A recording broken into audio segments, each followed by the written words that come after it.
जो आप अभी सुनने जा रहे हैं वो कोई साधारण बात नहीं है। यह एक साधक सागर दास जी और एक रहस्यमय अवधूत बाबा के बीच हुआ गहरा और रहस्य से भरा संवाद है। यह अनुभव सन 2016 की गंगोत्री यात्रा के दौरान घटा था, जिसकी शुरुआत हुई थी वाराणसी में। वर्षों तक यह बात भीतर छुपी रही, लेकिन अब एक आंतरिक प्रेरणा के कारण मैं आपको यह सुना रहा हूँ। शायद यह संदेश आपके लिए हो या इस संसार के लिए, क्योंकि कुछ उस रात घटा वो सिर्फ शब्द नहीं थे बल्कि चेतना की पुकार थी। आइए सुनते हैं सागर दास जी का अनुभव। काशी के मणिकर्णिका घाट पर मैं अकेले बैठा था। सामने चिताएं जल रही थी और मन में एक विचित्र शांति थी। तभी पीछे से किसी ने धीरे से कहा, क्या सोच रहा है? मैं चौंक गया। मुड़कर देखा तो वही पागल बाबा खड़े थे। मैंने मुस्कुराते हुए मजाक में कहा, तुम फिर आ गए? मन में सोचा, क्या चक्कर है? अब क्या कहेंगे बाबा? मैंने पूछा, कुछ खाएंगे? उन्होंने इशारे में मना कर दिया, लेकिन पता नहीं क्यों मेरा मन कह रहा था कि उन्हें चाय पिलानी चाहिए। मैं दौड़कर 2 कुल्हड़ चाय और कुछ खस्ता बिस्किट ले आया। घाट की सर्द हवा और चाय की गर्माहट, माहौल कुछ अलग ही बन गया था। मैंने पूछा, आपका नाम क्या है बाबा? उन्होंने कहा, चंद्रशेखर। मैंने कहा, अच्छा बाबा। फिर वह मेरे कान के पास आकर बोले, नाम जानकर क्या करोगे? मैं बोला, पहले तो आपको नहीं देखा था यहां। बाबा बोले, मैं साल भर तीर्थों में घूमता रहता हूं। ज्यादातर समय अरुणाचलेश्वर यानी दक्षिण भारत में बीतता है। अब मन में सवाल उठने लगे, दक्षिण भारत का आदमी इतनी शुद्ध बंगाली कैसे बोलता है? तो जो साधक है वो बंगाली हैं, तो उन्होंने मुझे लिख के दिया था बंगाली में। तो वो बंगाली में ही बात कर रहे थे चंद्रशेखर बाबा उनसे, इसीलिए यहाँ पे वो लिखा गया है कि वो उन्होंने सोचा कि दक्षिण भारत का आदमी इतनी शुद्ध बंगाली कैसे बोलता है। तो फिर वो साधक हैं, वो कहते हैं, आप ब्राह्मण हैं क्या? इतना सुनते ही बाबा जोर से हंसने लगे, एक विभीषिका जैसी हंसी। मैं घबरा गया। उनकी आंखों में देखा, रक्त वर्ण की ज्वाला सी चमक रही थी। उनके हाथ में जो चाय का कुल्हड़ था उसे सीधा चिता की आग में फेंक दिया। आग की चिंगारी आकाश की ओर उड़ चली। तभी कोने में काल भैरव मंदिर की आरती की ध्वनि सुनाई दी। बाबा गरजे, धर्म की ग्लानि अभी खत्म नहीं हुई है। देख, चिता में कोई जात नहीं होती। एक दिन तुझे भी इसी राह से जाना होगा। वहां ब्राह्मण, क्षत्रिय, वैश्य, शूद्र सब पंचभूत में समाहित हो जाते हैं। तो फिर इतनी भेदभाव क्यों? फिर हंसते हुए बोले, समझेगा, समय के साथ सब समझेगा। ये सब मां महामाया की लीला है। बिना माया के सृष्टि की लीला नहीं होती। वह बोलते गए और मैं सुनता गया। तभी बाबा बोले, तू हिमालय गया है? मैंने कहा, जी बाबा। बोले, अब गंगोत्री जा। वहां अवधूत कैलाश बाबा हैं, उनसे मिलकर बहुत कुछ सीख पाएगा। मेरा नाम ले लेना। यह सुनकर मैं रोमांचित हो गया, मानो जीवन में पहली बार किसी ने मुझे परम रहस्य के द्वार पर पहुंचा दिया हो। चंद्रशेखर बाबा के निर्देश पर मैं अगले दिन ट्रेन पकड़कर गंगोत्री की ओर निकल पड़ा। सफर ठंडा था, लेकिन मन भीतर से उत्साहित। बाबा ने जो कहा था, तू जाकर मिल अवधूत कैलाश बाबा से, वह बात बार बार मेरे भीतर गूंज रही थी। आखिरकार गंगोत्री पहुंचा।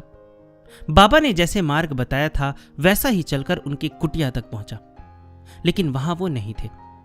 किसी ने बताया कि वे कहीं गए हैं। मन थोड़ा निराश हुआ, लेकिन भीतर कहीं एक ऊर्जा थी, बाबा से मिलना तय है। वक्त बीतता गया। दोपहर से शाम हो गई। अब तो ठंड भी बर्दाश्त के बाहर हो रही थी। तभी देखा, एक वृद्ध साधु बाएं हाथ में कमंडल और दाएं हाथ में लाठी लिए मेरी ओर आ रहे हैं। उनके पास पहुंचते ही उन्होंने 2 बार ओम ओम कहा और बोले, किससे मिलना है? मैंने हाथ जोड़कर कहा, बाबा से मिलने आया हूं, चंद्रशेखर बाबा ने भेजा है। इतना सुनना था कि उनके चेहरे पर एक प्रसन्नता की लहर दौड़ गई। बोले, जिससे मिलने आए हो उनसे 3 दिन बाद मिल पाओगे। मैं हैरान हुआ, तो क्या ये वही बाबा नहीं है? उन्होंने मेरी ओर देखा और कहा, हां, तू सही सोच रहा है, मैं वो अवधूत बाबा नहीं हूं। बाबा अब 3 दिन की समाधि में है, 3 दिन बाद उनका दर्शन मिलेगा। मैंने हाथ जोड़कर कहा, तब आप कौन हैं बाबा? बोले, वो सब बात बाद में होगी, पहले चल, थोड़ा बैठ, कुछ खा। मुझे खीर, फल और जल दिया। सच कहूं तो सुबह से पेट में कुछ नहीं गया था, भूख से हालत खराब थी। बाबा ने मुझसे कहा, तू खा, मैं धूनी जलाता हूं।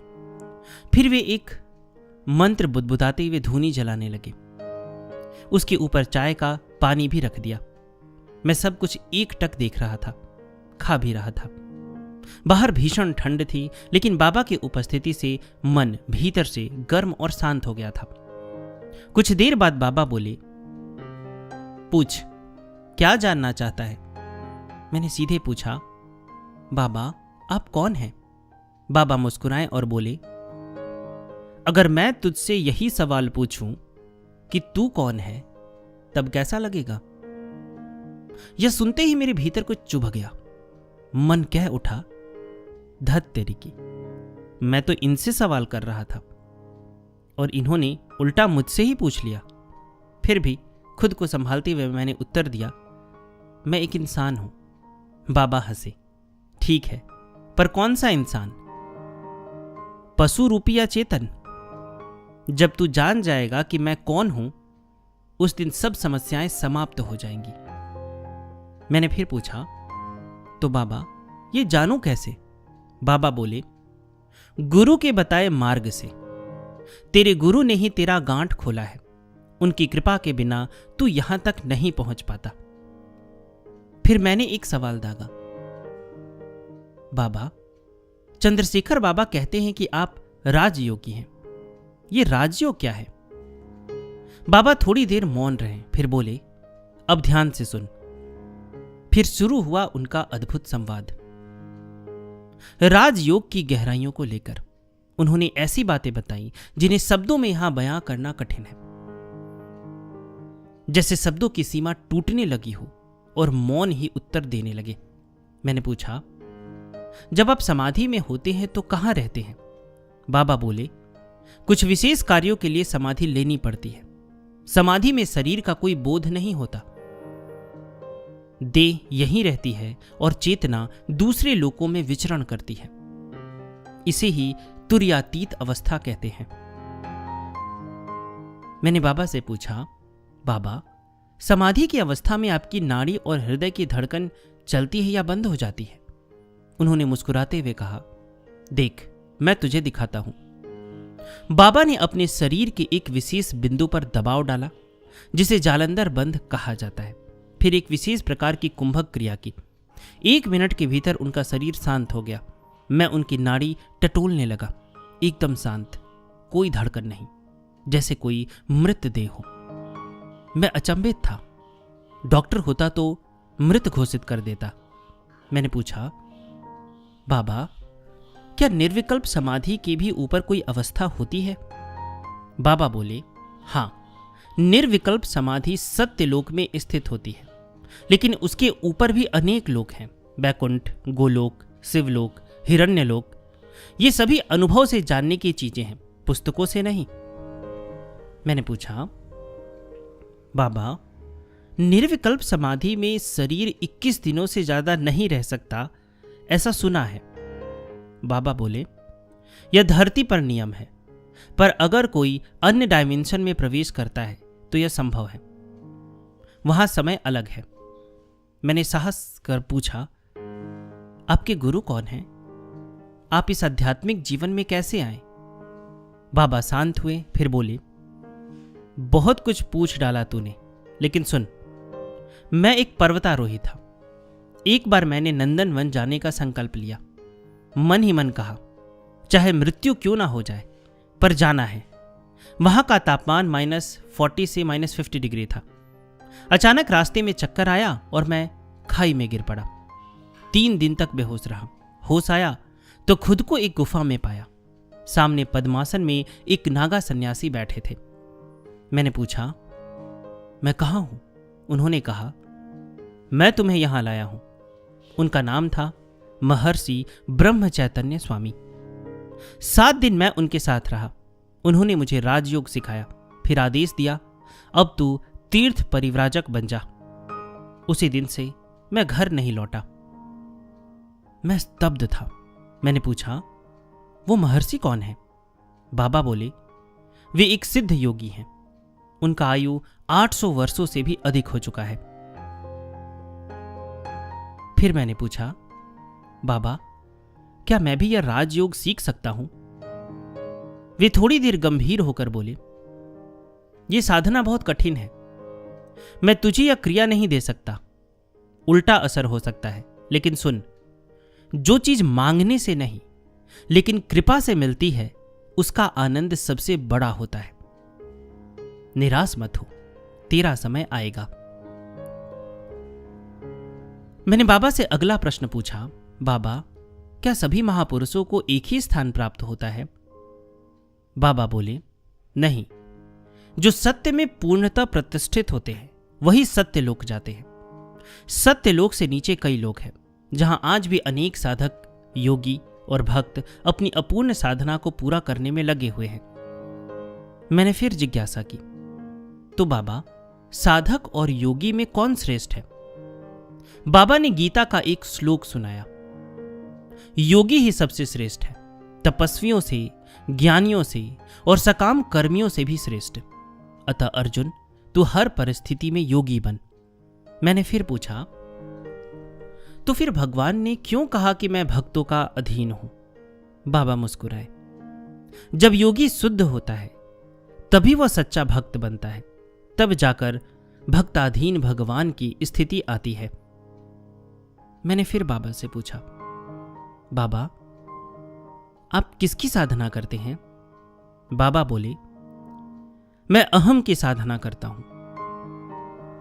मैंने पूछा, फिर ईश्वर एक है या अनेक? बाबा ने हाथ उठाकर इशारा किया, एक ही है। श्री कृष्ण ने कहा है, सर्वधर्माम परित्यज्य मामेकम शरणम व्रज। अर्थात एकमात्र मेरी ही शरण में आओ। मैं चुपचाप सुन रहा था, भीतर गहराई में उतरता जा रहा था। मैंने पूछा, बाबा, सच्चा सद्गुरु कौन होता है? बाबा ने बड़े प्रेम से उत्तर दिया, गु का अर्थ होता है अंधकार, रू का अर्थ होता है प्रकाश। जो अंधकार से प्रकाश की ओर ले जाए वही गुरु है। गुरु कोई व्यक्ति नहीं, वह चेतना का स्वरूप है। 2 प्रकार के गुरु होते हैं, खंड गुरु और अखंड गुरु। जब हम गुरु का ध्यान करते हैं तो क्या कहते हैं? अखंड मंडलाकारम व्यापकम चेन चराचरम। इसका अर्थ समझ, जो चर अचर में एक रूप होकर व्याप्त है वही सदगुरु है। खंड गुरु वो है जो अभी ब्रह्म को पूर्णता अनुभव नहीं कर पाए हैं। वे पूजा पाठ, जप, ध्यान, यज्ञ, उपासना कर रहे हैं। लेकिन अखंड गुरु वही होते हैं जो ब्रह्म स्वरूप को जान चुके होते हैं। उनका उद्देश्य होता है शिष्य को संसार चक्र से मुक्त करके ब्रह्म के स्वरूप से परिचित कराना। तत्वमसि। मैंने पूछा, बाबा, आप अक्सर ठाकुर यानी श्री राम कृष्ण परमहंस देव जी की बातें क्यों करते हैं? क्या आप उन्हें बहुत मानते हैं? बाबा गंभीर हो गए और बोले, मेरी श्रद्धा उनमें बहुत ज्यादा है। वे मुझे स्वप्नों में दर्शन देते थे, कहते थे, तेरा गुरु हिमालय में बैठा है, यहां नहीं है। मैं उनकी जीवनी कथामृत पढ़ता था और सोचता था, क्या ठाकुर सच में थे या केवल एक कल्पना? पर अब समझता हूं, उन जैसा अवतारी पुरुष इस धरती पर अत्यंत दुर्लभ है। इसी बीच कुलकुला बाबा ने आवाज दी, खाना तैयार है, आइए बाबा।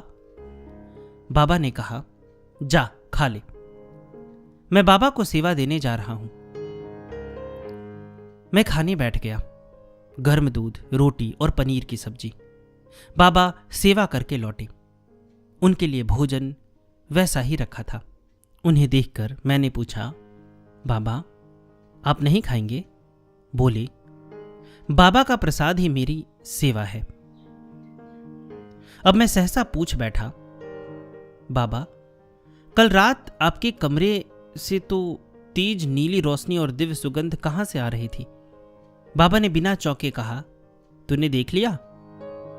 एक वैष्णव महात्मा आए थे, देह सहित तपोलोक से, कुछ विशेष कार्य के लिए आए थे और मुझसे कुछ उपदेश लेकर गए।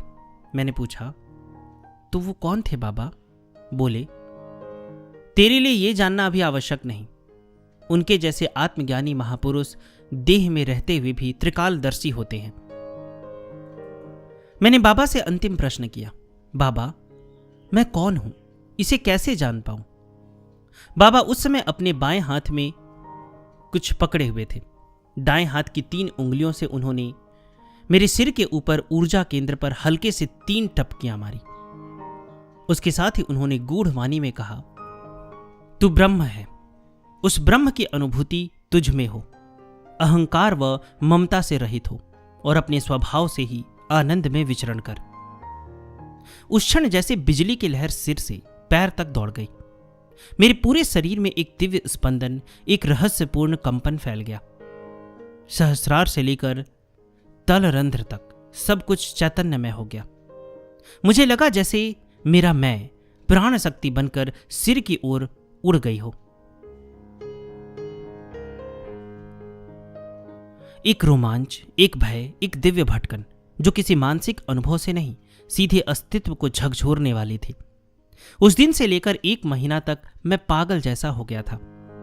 कभी हंसता, कभी रोता, कभी मंत्र जपता, कभी दीवारों से बात करता। मुझे कुछ याद नहीं रहता, जैसे मैं कोई और था। यह कोई मानसिक रोग नहीं, यह था ब्रह्म चेतना का प्रारंभिक प्रहार। इसके बाद बाबा ने मुझे ब्रह्म तत्व, आत्म तत्व और प्राण तत्व की शिक्षा दी। उन्होंने कहा, यह वही परम तत्व है जिसे जान लेने पर संपूर्ण दृश्य जगत के सारे तत्व समझ में आने लगते हैं। तू अब से ब्रह्म चेतना में रहने का अभ्यास कर। मैं प्रणाम करने के लिए झुका, तब चकित रह गया। बाबा की देह की छाया जमीन पर नहीं पड़ रही थी। मुझे लगा मेरी बुद्धि काम नहीं कर रही, पर नहीं, यह साक्षात अनुभूति थी। गुरुदेव की वह वाणी मेरे भीतर गूंजने लगी, एक दिन तू उस तक पहुंचेगा जब सब कुछ तू स्वयं जान जाएगा। बाबा ने मुझे आशीर्वाद दिया और कहा, जिसकी तू कथा करता है उसी की करता रह। कौन क्या कहे उस पर ध्यान मत देना। तेरा मार्ग तुझसे मांगा नहीं जाएगा, तेरा काम है देना। एक दिन उस अवतार की अचायत कृपा तुझे भी मिलेगी। मैंने पूछा, बाबा क्या कोई अंतिम शिक्षा देंगे? बाबा बोले, साधना ही सच्ची सेवा है। ब्रह्म को पाने के लिए जिस तरह भूख सताती है, उसी तरह ईश्वर के लिए व्याकुलता चाहिए। सेवा में अहम नहीं होता, मैं यह करता हूं, यह विचार ही बंधन है। जो सेवा पूर्ण आत्मसमर्पण से की जाती है वही परम धर्म है। रात 3:30 बजे मेरी नींद खुली। मुझे लघुशंका हुई तो बाहर निकला। बाबा की कुटिया से दिव्य नीली रोशनी बाहर फैल रही थी। वहां से एक अवर्णनीय दिव्य गंध आ रही थी। न चंदन न गुलाब, कोई अपार्थिव सुगंध। कुटिया से बाबा की धीमी वाणी आ रही थी, जैसे किसी अदृश्य शक्ति से संवाद कर रहे हो। मैं पास जाकर देखना चाहता था, लेकिन हिम्मत नहीं हुई, कहीं कुछ अनुचित ना हो जाए। यह भाव रोक ले गया। मैं भीतर लौटा, लेकिन पूरी रात नीली रोशनी और उस अनुभव की छाया में डूबा रहा। नींद नहीं आई। सुबह उठकर बाबा को प्रणाम किया। बाबा बोले, आज तुझे वापस जाना है, तेरे गंतव्य की ओर। मैंने मन ही मन कहा, तो क्या ये अंत है? लेकिन बाबा बोले, अगर कोई सवाल हो तो पूछ ले, मैं उत्तर देने को तैयार हूं। बाबा, आपने कल रात किससे बात की और वो दिव्य नीली रोशनी? बाबा ने सहज भाव से कहा, तूने देख लिया? मैंने कहा, जी बाबा। बाबा बोले, एक वैष्णव महात्मा आए थे, देह सहित तपोलोक से। वे कुछ विशेष कार्य के लिए आए थे और मुझसे कुछ उपदेश लेकर लौटे। वे ब्रह्म ज्ञानी हैं, देहधारी होकर भी त्रिकालदर्शी हैं। मैं आश्चर्य में था। मैंने पूछा, बाबा ये कुलकुला बाबा कौन है? बाबा मुस्कुराए और बोले, वे एक महान तांत्रिक है। उन्होंने योगिनी विज्ञान में सिद्धि प्राप्त की है। योगिनी के मुख से निकले दिव्य उपदेशों को सुनकर वे श्री विद्या की उपासना में रत हैं। इतना सुनते ही मैं मौन हो गया। तभी बाबा बोले, तू जिस सवाल के साथ यहां आया है, मैं कौन हूं, उसका उत्तर अब तुझे अनुभव से मिलेगा, शब्दों से नहीं। फिर मैं सोचने लगा, क्या मैंने ब्रह्म ज्ञान पा लिया? क्या अब मुझे गुरु की आवश्यकता नहीं? मैंने पूछा, बाबा क्या यह विचार कि मैं ब्रह्म हूं पर्याप्त है? बाबा ने ठहाका लगाकर कहा, सिद्धि सिर्फ कहने से नहीं होती, उसे पकाना पड़ता है। जैसे दूध को आग में गर्म करके गाढ़ा करना पड़ता है, वैसे ही शरीर रूपी दूध को तपस्या की अग्नि में पकाना पड़ता है, तभी भाव जगता है और उसी भाव से साधना होगी। अहम ब्रह्मास्मि कहने से कुछ नहीं होता, इसके लिए त्याग, संयम, वैराग्य और दीर्घकालीन साधना चाहिए। बाबा बोले, गुरु के बिना इस राह पर पहुंचना संभव नहीं। गीता में लिखा है, जानना हो तो सेवा और प्रश्न दोनों आवश्यक है। फिर मैंने साहस कर पूछा, बाबा षोडशी कौन है? बाबा बोले, हमारे 3 शरीर होते हैं, स्थूल, सूक्ष्म और कारण। इन्हीं तीनों को जीतने वाली देवी हैं त्रिपुर सुंदरी, जिन्हें षोडशी कहा जाता है। यही देवी राधा रानी के रूप में श्री विद्या में, तंत्र में, काली में और गौरी में भी पूजनीय है। उनकी 64 कलाओं में से केवल एक प्रकट होती है, शेष 63 अपरा रहती है। यह रहस्य केवल सिद्ध साधकों को ही प्रत्यक्ष अनुभव होता है। अंत में मैंने फिर से पूछा, बाबा क्या जो देवी के दर्शन कर ले वह गुरु बन सकता है? बाबा गंभीर होकर बोले, देवी दर्शन बहुत सौभाग्य की बात है, लेकिन यह पूर्ण सिद्धि नहीं होती। साधना के बीच में देवता, उपदेवता, अंग विद्याएं कई बार इष्ट रूप लेकर आते हैं साधक की परीक्षा लेने, परंतु वे असली इष्ट नहीं होते। इसलिए असली सिद्धि तब होती है जब आत्मदर्शन हो, मैं कौन हूं इसका पूर्ण अनुभव हो। उन्होंने उदाहरण दिए, ठाकुर रामकृष्ण ने 64 तंत्रों की साधना की, लेकिन आत्मज्ञान के लिए तोतापुरी जैसे गुरु को स्वीकारा। निगमानंद जी कामाख्या की सिद्धि के बाद भी हिमालय जाकर योगी गुरु की खोज में गए। जब तक मैं नहीं मिटता, तब तक इष्ट के वास्तविक स्वरूप का दर्शन नहीं होता, तब तक साधना अधूरी मानी जाती है। रात्रि बहुत बीत चुकी थी। कुलकुला बाबा आए और बोले, चलिए विश्राम का समय हो गया है, कल सुबह फिर बात होगी। मैं गया, ठंडे पानी से हाथ मुंह धोया और गुरु मंत्र का जप करते करते लेट गया। कुछ समय बाद बाबा कुटिया में आए, बोले, जप करता रह, यही तेरी साधना की शुरुआत है।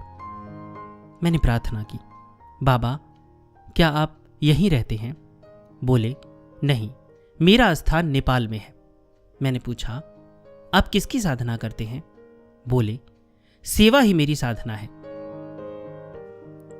बाबा बोले, गुरु से जो भी मिलता है उसे पूर्ण आत्मसमर्पण से साधना में बदल देना चाहिए। सेवा ही परम धर्म है। भूख जैसी तड़प होनी चाहिए ईश्वर के लिए। जैसे कोई प्रियजन खो जाए तो जैसी पीड़ा होती है, वैसी ही पीड़ा चाहिए ईश्वर को पाने के लिए।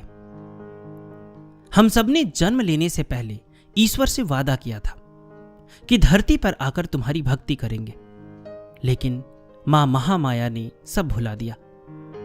अब बिना उनकी कृपा के परब्रह्म से मिलना संभव नहीं। मैंने पूछा, बाबा माया और दया में क्या अंतर है? बाबा बोले, माया है अपनों के लिए प्रेम, जैसे मां, पिता, भाई, पत्नी, पुत्र, और दया है सब जीवों में मां को देखना और समान रूप से प्रेम करना। माया बंधन में डालती है, दया मुक्ति की ओर ले जाती है। रात के 3:30 बजे मैं फिर जागा। बाबा की कुटिया से फिर वही नीली ज्योति और दिव्य गंध आ रही थी। मैं चुपचाप देखता रहा। कितनी देर वो अनुभव भीतर घूमता रहा।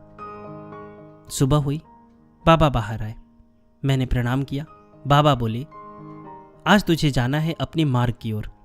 मैंने पूछा, बाबा कोई अंतिम उपदेश? बाबा ने मेरे सिर को हल्के से छुआ और कहा, भवसागर से पार होना है तो मैं कौन हूं इसका अनुभव कर। ब्रह्म के स्वरूप में स्थित हो। वही तेरा धर्म है, वही तेरा गुरु तत्व है, वही तेरा मार्ग है। यह था अवधूत बाबा के साथ एक जीवन बदल देने वाला अनुभव। इसने मेरे अस्तित्व की दिशा ही बदल दी।